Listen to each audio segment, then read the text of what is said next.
Welcome everybody to our Sunday sit. A few of us came down from the Monastic Academy, and we just recently on Friday night finished our Interpersonal circling meditation retreat. So I'll be talking a little bit about the practice of meditation and also the role of interpersonal meditation and relationships to guide us on this spiritual journey. Now there's a lot of reasons why a person might practice mindfulness, might practice meditation. Maybe we just want to learn to feel better. Maybe we want to learn how to focus more. Maybe we want to learn ways to be of better service, be able to be present with our loved ones. Maybe we want to gain some insights and learn about ourselves more deeply. At the Monastic Academy, I would say that we take a sort of classical approach, which is one of the main reasons we do this is to purify our own human minds, to see the ways that we ourselves create needless, unhelpful suffering, create obstacles for ourselves, whether out of habit or fear or whatever it is. We do a lot of meditation, we do these practices, we interact with each other in community, to find ways to learn a new way of living, learn a new way of navigating life with our minds. And one of the largest obstacles for most of us when we practice, in my experience, is that I don't know if it's just a human thing or whether it's cultural or it's the time we're living in or it's my generation, or I'm not really sure what it is. But the challenge of just feeling okay, actually feeling good, actually enjoying our experience, not based on some immediate instant gratification we just had, that we just ate something or we just watched a good movie or something. But why is it so hard to sit in a quiet, fair temperatured, comfortable room and just sit with ourselves, already situationally, structurally set up so there's nothing else to do in the 20, 30, 40, 50, 60 minutes. And then we immediately find, wow, there's a lot of stuff going on in my mind. Most of it isn't really helpful and not really necessary for what's happening right now. And it's so hard to actually just feel good. We find that there's all these tensions and stuck places and rumination and compulsive thinking and just fatigue and sleepiness, thinking about things we want or thinking about things we need to do. It's so hard just to sit down and not do anything. And it doesn't help that our culture provides all these forms of entertainment and ways to keep us preoccupied so we don't have to spend time with ourselves. We can always stay busy and not have to spend any quality time with self. And so the magical thing about human beings is that on one hand, we can think up of great things. We can think up of a building. We can think up a great piece of art. We can conceive something that doesn't exist yet, and we can optimistically create what no one else may have ever created before. We can dance a dance no one else has done before. We can create a painting that no one else has ever painted before. We can make systems and governments and books and ideas that no one's ever thought about ever before, maybe, at least never actually created. And that's really amazing that we as human beings can do that. But with that, there comes this twin curse of we also our minds are constantly predicting what's going to happen. It's constantly trying to optimize for survival, for comfort, for ourselves. It's constantly trying to make sense of the world and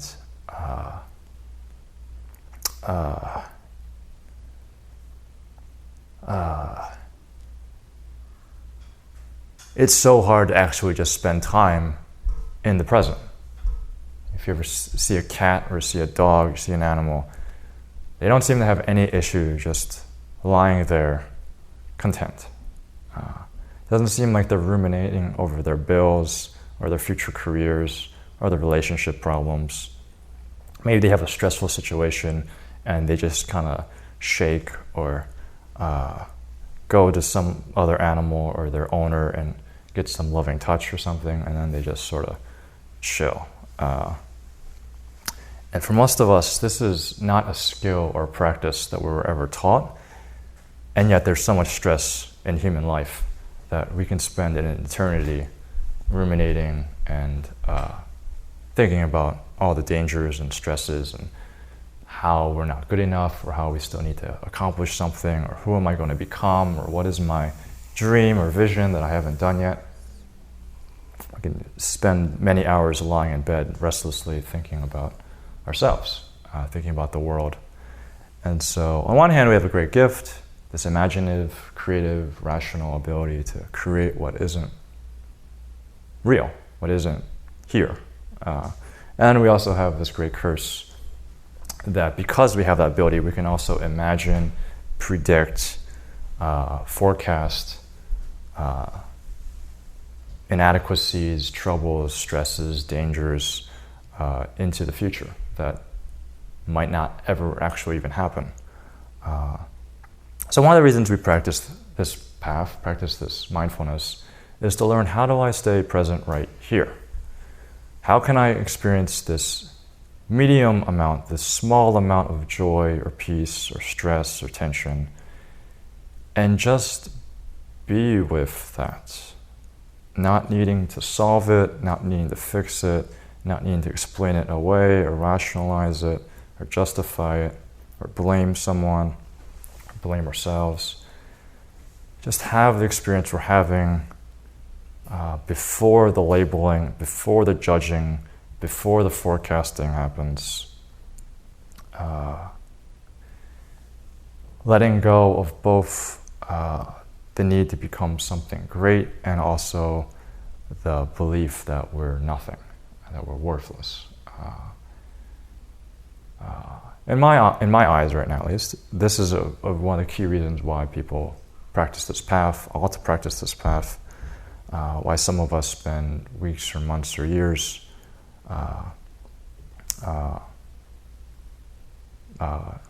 in the middle of nowhere in the woods, trying to learn, how can I just be with my experience? And in this past week, when we were doing this interpersonal meditation retreat, that was one of the main challenges when people were interacting. Before I blame this person, before I pathologize this person, before I do some psychoanalysis of them or me, what am I feeling in my body? What's actually happening right now? Before I project onto this person that they're my former lover or my parent or my brother or my sister, my old friend, before any of that's happening, before the thoughts about, oh, this is my future best friend, or this is my future lover, or this is my future enemy, what's it just feel like right now? And one of the big breakthroughs for me this week was realizing, wow, I often feel like I'm having a hard time. Running a center with 20 plus people responsible for hundreds of thousands of dollars is really stressful. And somewhere in my childhood, I learned that you shouldn't complain. And if you complain, you just make it harder for everyone else. You should just work harder, because if you work harder, then at least you can get through the stress and things will be better. No need to complain about things, no need to mention how hard it is. Just keep working harder. And I realized initially I was making all these stories in my head about these people don't care about me, and these people are selfish, and these rules and systems are broken or something. Something needs to change. Maybe I need to leave, or these people need to leave, or someone else needs to be the teacher, or someone else needs to be the director. And it's true. Sometimes there should be structural, real changes in our lives, in our relationships, in our workplaces. But the main thing that I was feeling unseen, was feeling like I couldn't share how much pain I was in, of how hard it was being me. And actually, it was another participant who reflected that back to me of how hard it was for them to share with me how hard it is, how they imagine how hard it is for me. And that was a real breakthrough moment for me. And then later I had all these memories of, oh, right, in my family, when I was a kid, everyone was overstressed and overtaxed. And so none of us ever said, I'm having a hard time, because if any of us said that, someone else would just go, well, I'm having a hard time too. I worked X hours. And someone else would go, well, you think you had a hard time? Well, I was in a sweat box without air conditioning, working 12 hours. And so pretty soon we all learned, don't talk about how hard your day was. And so whether it's through our families, whether it's through our culture, whether it's through schooling, whether it's from old friends or relationships, we all sort of just take on patterns. And the most egregious one is probably relational patterns. We learn to relate to each other in certain ways and start feeling stuck and limited, that this is the only way things are unless everything changes somehow.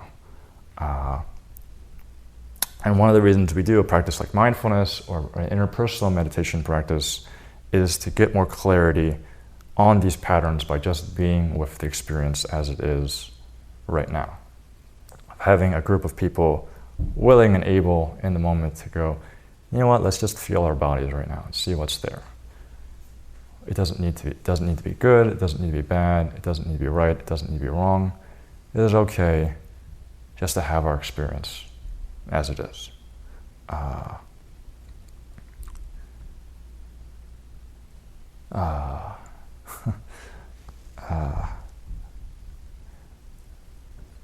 It's funny to me because a lot of times people come to the Monastic Academy, and we have this version that I know I definitely had before I came, that a monastery place is some magical place where everyone's enlightened and everyone feels good and is peaceful and nice and wise and compassionate. And most of the time is in silence, except for like the beautiful chorus and like Dharma talks and stuff. But it turns out that a monastery is actually a very deep community. Probably the deepest community I've ever experienced, where the people live, work, train, practice alongside each other for over 12 hours a day, in a way that I've never spent, 14 hours a day with the same people for days, weeks, and months and years. And we're surrounded by nature, so there's not many other people to hang out with besides the trees and the birds and the waters and plants. And in that interpersonal connection, where each of us is holding up a mirror and asking each other, can you please see yourself? Can you please see me? Where the standard is being real, being honest, being with what is, rather than trying to make things what I want them to be, what they should be. Trying to pretend if I think a certain way, then it will be a certain way. In a monastic container, the reason why life is so austere and why some of us have to do this kind of training is we just remove the option to do make-believe, pretend reality, and instead really rub up against each other and rub up against ourselves to see what is really honest and what is really pretend. And it turns out we start to find, there's a lot of stress and suffering in this lifetime and maybe in past lifetimes I'm storing up in my body, in my consciousness, in my awareness. And it can be very confusing, but this is actually a time when people can, we're revealing the suffering that's there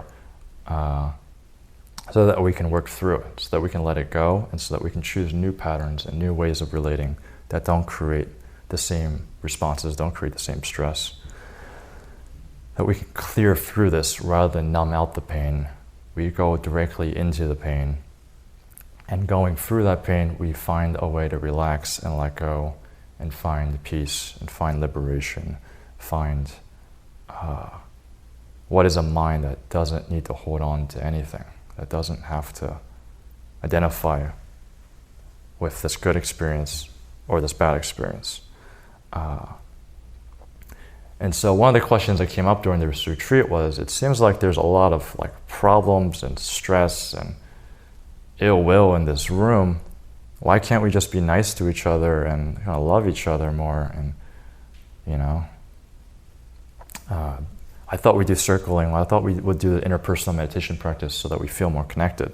And it seems like at some points I feel the most disconnected I've ever felt doing this practice. And to some extent it's fair. It could just be that we're incompetent and we're immature and we don't know how to connect to each other very well.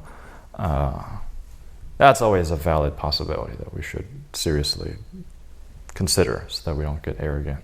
But I would also say it's that we're meeting each other in our sense of deep inadequacy, in our sense of deep fear, in our sense of deep tension and shame and worry and stress. Finally meeting those places and not telling them, hey, why don't you be happy? Hey, it's okay. Tomorrow will be better. Hey, why don't we just watch a movie together? Instead of doing these sort of pat answers that kind of feel good, we're actually willing to actually embrace and fully experience the entirety of life and then learn, these fears and stresses and disconnection is just a feeling, it's just a sensation, it's just a temporary experience. Just like joy and gratitude and happiness. That has never happened when I've been here. I'm sorry. Oh, I thought we had a landline in here that was calling. Very good. Okay. Great.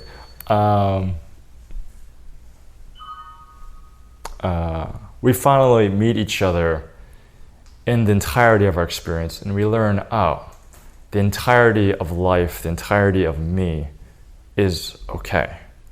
I don't need to always be making some beautiful thing for tomorrow, and I don't need to always worry that the next moment is going to be problematic and destroy me somehow. It's actually fine to just be here. It's okay for a group of people to just be in a room together and experience whatever's happening. It's not going to destroy us. Having some anger or having some fear, having some desire, having some joy or love, none of these things, we can't latch on to any of these. They come and they go. And to the degree that we're willing to let them come up and willing to let them go is the extent that we're able to live our true lives. Actually live an honest, real life with real connection. Rather than a pretend life and a pretend connection and a pretend friendship. And to be fair, this is extremely challenging and hard and tests the fundamental question of whether or not life is fundamentally okay or not. Do I need to be a separate self, protecting myself, optimizing for my survival, the survival of my loved ones? Or is there something deeper that's trustworthy beyond my thinking, beyond my planning, beyond my strategizing, beyond my trauma, beyond my theories? When meditation and interpersonal meditation forms get really deep, that's really the fundamental question that's being asked is it okay to surrender or not? And for most of us in our families, in our school, in our careers, the answer has been no. You should be smarter, you should be faster, you should be more knowledgeable, you should know more, do more, be more productive, be more, become more. And in a meditation practice, the question is be less, do less, let go more by being less. Become so less that there's no separation between me and everything else. Because even that separation is something we're doing, is a creation that we're making up, and can be a source of stress.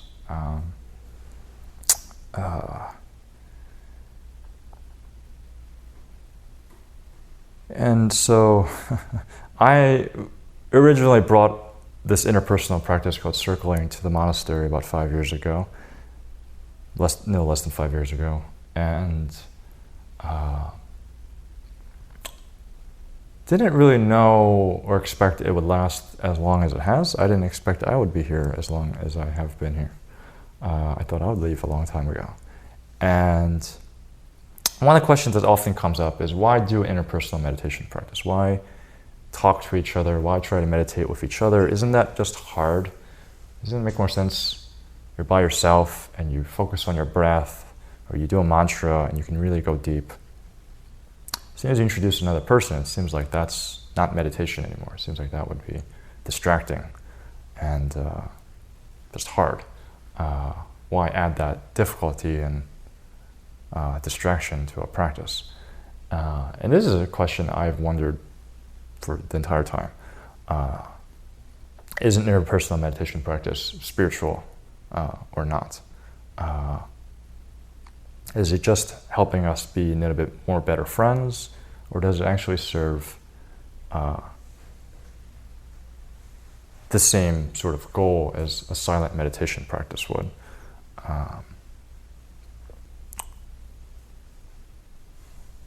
And fortunately, I talked to one of the guests who came for the week, and they told me that they had a really challenging day. And then when they sat down to sit, it was as if it was the first time when their mind just stopped doing anything. Or the challenge stopped being, how do I focus? How do I not get distracted? But the default state was actually just a relaxed presence. And the challenge at that point was not getting too overexcited and thinking about it or trying to fixate on it or make it into something. Not get too excited and overeager about it.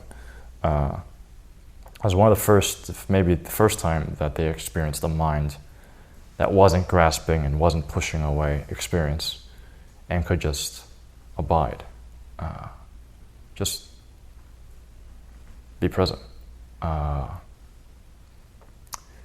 that was very gratifying for me, because I could say a lot of things, but the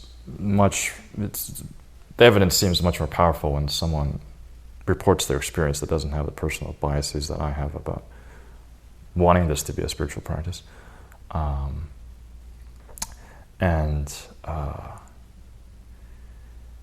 in the West and in modern times, I think there's too much of the split between there's a spiritual practice and then there's like a life. It's like this weird thing that at some point we learned that there's like work and there's like life balance or something. There's like family time, there's like work, and then there's like personal time or something. We've like learned to like compartmentalize and split up our day and life into these different sectors. And so it's really easy to think, oh, there's a spiritual practice, there's this time that I meditate where I go deep into myself or something, explore nature, explore the Dharma or the truth. And then there's like, my work and my friends and my food and whatever. And I would say this is actually has its benefits, but I would say it also has a lot of dangers and costs to split up life in this way, to split up our spiritual practice from everything else. And in fact, the reason why we dedicate so much time to sitting, why we would come, say, on a Sunday to a room like this for 2 hours, is because we know it's so easy to not want to be with our experience. It's so tempting and so addicting and easy to do anything else than be with my experience. I know this because I spent the whole day pretty much doing other things. I was walking down Burlington and I could have been present and meditating, but I don't even know what I was doing. Definitely something else. And so we dedicate time because we know it's so challenging to be with our experience And so we need to really learn that skill and that practice to build that habit.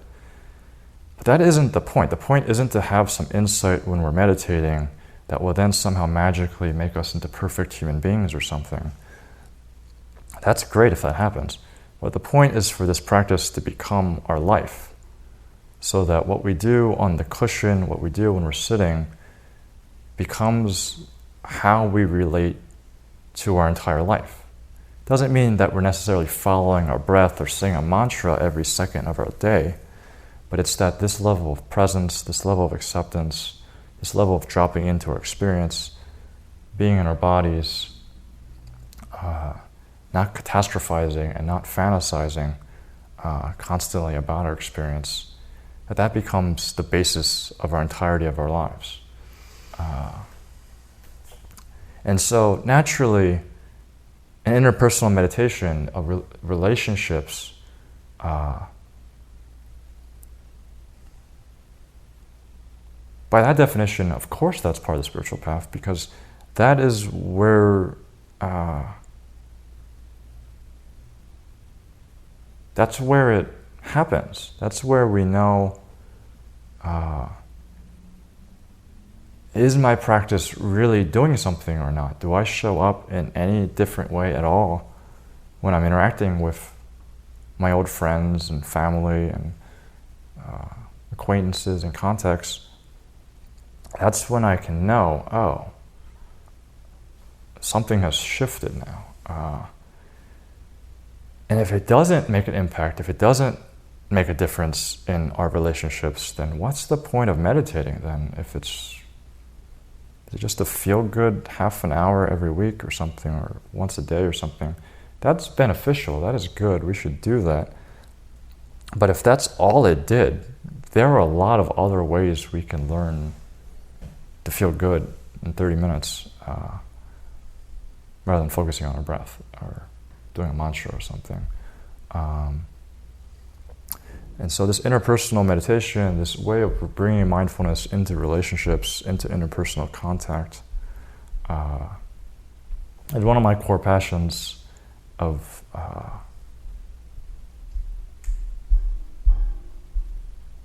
this sort of like step one, depending on how you look at it, can be, can I just learn to accept and be with my experience by myself without any worry about how people are judging me or perceiving me or my impact on others?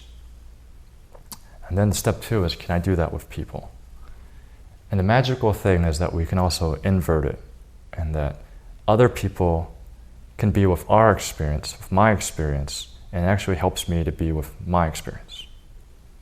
That I can be having a tough time, and other people can be with me while I'm struggling and actually help me be more embodied, help me be more in my experience, and actually help my practice. So it goes in both directions, and I think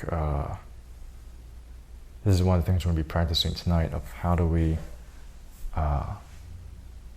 support ourselves, make ourselves the center of the universe, make ourselves the most important thing in our experience, make the purification and being with our minds the most important thing, and also learning how can we set ourselves aside and be with another person